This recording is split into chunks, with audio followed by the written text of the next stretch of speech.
What's going on, YouTube? In today's video, I present to you the worst engine that GM ever made in the best configuration with the rarest transmission. That would be the standard cab long bed LLY Duramax with, wait for it, the ZF6 transmission. Now this truck is really low on the totem pole for how rough the body is. It came from Louisiana. It was a state-owned truck, so technically I'm the third owner. I bought it from a guy up here that had bought it from auction.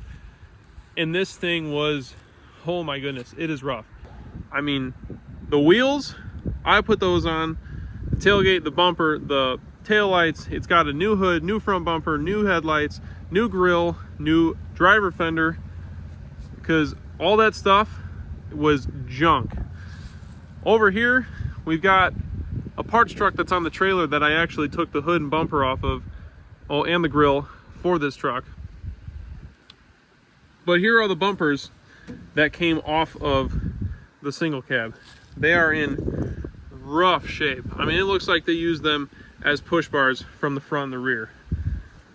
The bed I had already knocked some of the dents out of. And this bedside was the worst. It had looked like it had been pushed in by a loader, which I'm pretty sure is what happened. Right up here, there's actually a basketball full of air wedged up under here because it will not keep its form. In this pillar here, there's a nice dent midway up the door. There's actually a soccer ball shoved down here. It's not inflated, but I couldn't grab it after I had pushed it all the way down, so I don't know if it's going to be a lost cause or not. Cab corners are replaceable, so I'm not too worried about that. But like I said, this thing was in rough shape, and it still is. So in the bed of the parts truck, I actually have the original tailgate off of the LLY. That's just not going to do. So Brandon actually gave me the steel tailgate off of his truck because he's got a composite Protec tailgate on his. And then this is the skid plate that was under the front of the truck. As you can see, this is just absolutely caked with mud, and that's just the start of it. I've pulled 2 5-gallon buckets of mud out of the insides of the frame rails on that truck and all underneath it. It was a disgusting mess. So real quick, let's take a look at this interior. This is the work truck of work trucks. This is the lowest option that you can possibly get, minus it being 2-wheel drive. So the good thing about this truck is it is 4-wheel drive regardless, but it is a floor shift. So we got crank windows, no power locks, it's manual locks, basically no options. Now you may notice that we are missing a lot of the interior pieces, and that's why this stuff was so crusty that just touching it cracks it. I don't know where it sat. Supposedly it had sat for 10 years not being used, and that actually leads me to my next point. This truck only has 180,000 miles on it. Regardless of how terrible the exterior looks, it is still technically a lower mileage truck. But anyway, going back to the interior, the steering wheel is absolutely roached. You can see between the cover there is no foam, so I have to get a new steering wheel for it. Only like 2 or 3 of the gauges in the cluster work. Got to get that rebuilt. Parking brake doesn't work. The clutch safety switch or whatever, that doesn't work, so you can actually start the truck while it's in any gear, which may or may not be an issue. Might fix that, might not. You've got the non-flip down bench type seat.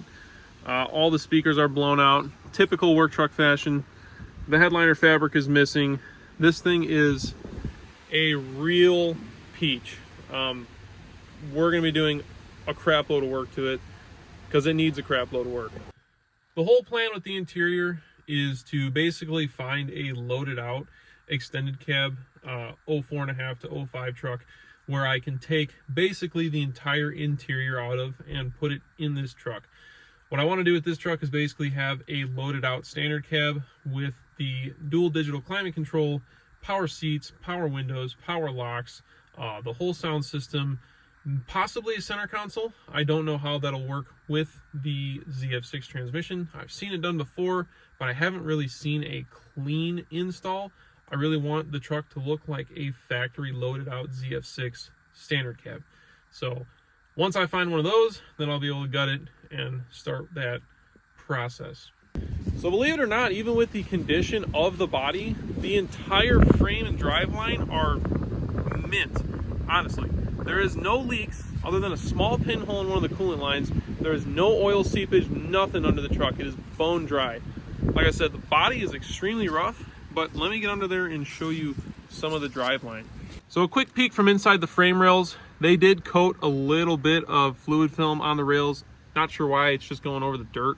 But this frame looks extremely nice. So underneath here, you can kind of see what I'm talking about. There's just dirt everywhere. Under the bed, on the cross members, on the axle. These shocks are completely blown out, but it is bone dry. So that's the rear. And up front here, you can see I'm sitting right where the muffler would be. Someone had hacked the exhaust off, so I need to find a new one of those. But we have mud and dirt caked in the frame rails, all up on the transfer case, on the trans. Most of it has already been scraped off, but there is still a fair amount under the truck that I'll have to pressure wash once I get the chance. So here under the truck is the Wiggle Stick ZF6. And as I was saying, no seepage. The oil pan is bone dry. Everything above the oil pan, also bone dry. Front diff, bone dry. So this truck is actually in really good shape other than the body. Under the hood, you'll notice that there is a bone stock, completely bone stock, minus this cool resonator cap, LLY Duramax. So like I said, 180,000 miles. There is not a single thing done to this truck. I don't even know if there's been maintenance done to this truck, because this stuff looks rough. No blow-by, no coolant pressure, head gaskets are good, everything is solid. One thing you might notice though, we got a super awesome green fender on the passenger side, or driver's side here. So when I had bought the truck, it had a white fender on the driver's side, but what had happened was this door must have gotten caught by the wind and it pulled the entire thing forward, and it actually started hitting the fender. And rather than someone pulling the door off, correcting the hinges and putting it back on, they instead just took a grinder and cut the factory fender so that the door wouldn't hit. But what they didn't do was fix the door, and it had a good leak coming up through this weather stripping here. It would leak a little bit of water when it rained, and then there was also a really big gap between the rear pillar and the door itself. So I ended up pulling this door off, fixing the hinges, and then buying this fender to replace the one that was cut up. So this will get painted eventually. Right now I'm not too concerned about it. There's also a couple more things I got to do with the other parts of the body. So because the truck had sat for about 10 years, it actually had a battery fail and explode. So that's why there is a bungee cord and some zip ties holding it up currently, because I need to get a new passenger side fender, as well as the fender is all rotted out up there, as well as the battery tray. So I will be getting a new fender. Actually already bought one, I just have to pick it up. This fender has already also been body worked. So you can see here, we got a good layer of Bondo right there, and it's bent up a little bit up top. So it really needs to get replaced anyway. That's just another reason to get a new one, because the battery tray is all rotted out. So we got that coming for it. Eventually I will have to do the rockers. This one has a rot spot right on the passenger side here. Not too big of a deal. Rockers are not very hard. I've done them before. But we're also gonna have to get a bed, because you can see this passenger side is waving at us right now. So again, in the future, not right now. And of course, like most of these trucks that I buy, nobody does front end maintenance. So everything in the front end is completely blown out. Ball joints, upper control arms, pitman and idler arm, tie rods, everything is junk. So all that stuff is on order. That will be getting done very soon, because it is a very sketchy truck to drive, especially when you're doing 60 to 80 on the highway.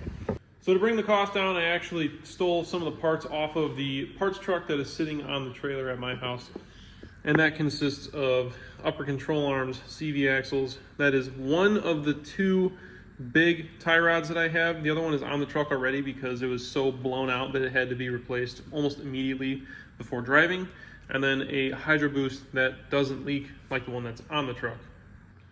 So other than those parts, the rest of that parts truck is basically junk. That'll be going to the scrapyard soon. But I had to order everything else new for the front end of the single cab. So once that's in, get it torn down and replace all that junk that's underneath it. And then out here I've got a couple more things for the truck as well that I actually bought off of a buddy for a pretty good price. We've got a used first generation AirDog 150 lift pump. Now he pretty much gave this to me for free because he's not sure if it even works. So we're going to throw that on the truck with some new filters and see if it'll actually work. If not, I will just buy a new one. We have a good steering wheel. Now this isn't the best steering wheel. As you can see, it's got some rough spots on the top here, but otherwise it doesn't have the entire foam piece missing on the top like the truck has. So this will do for that truck. We got a lower coolant hose because that is leaking. That's a brand new hose that he had laying around. Fog lights. So this truck has fog lights in the bumper, but this is not the factory bumper. Obviously with a work truck, it doesn't come with fog lights. So we will have to wire these up. Headlight bracket, he gave me a pair. Obviously I'm not going to be using that one because the driver's side on this one is still good. It was just the passenger side that was broken. And then this is the old fender. So the fender that is now green on the truck used to be white, but this old fender is all crunched up and then also cut because it was hitting the door. So not really ideal. It was a nice fender at one point, but now it's just trash. And then we got some tow mirrors. These aren't actually going on this truck. They will be going on my girlfriend's truck, and we'll be replacing those extremely hideous mirrors with the 1500 Sport mirrors.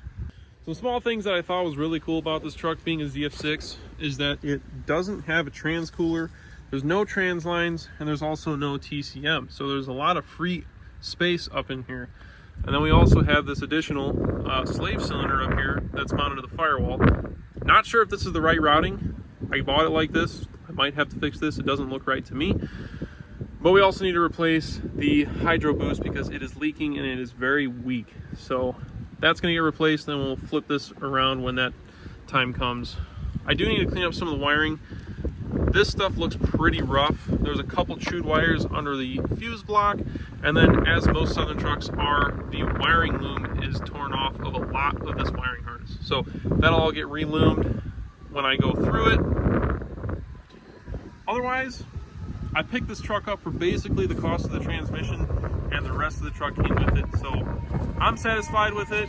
It runs and drives great, but there's a lot of work that is going to be coming in the future. So stay tuned for that. Thank you guys for watching. I'll catch you guys in the next video.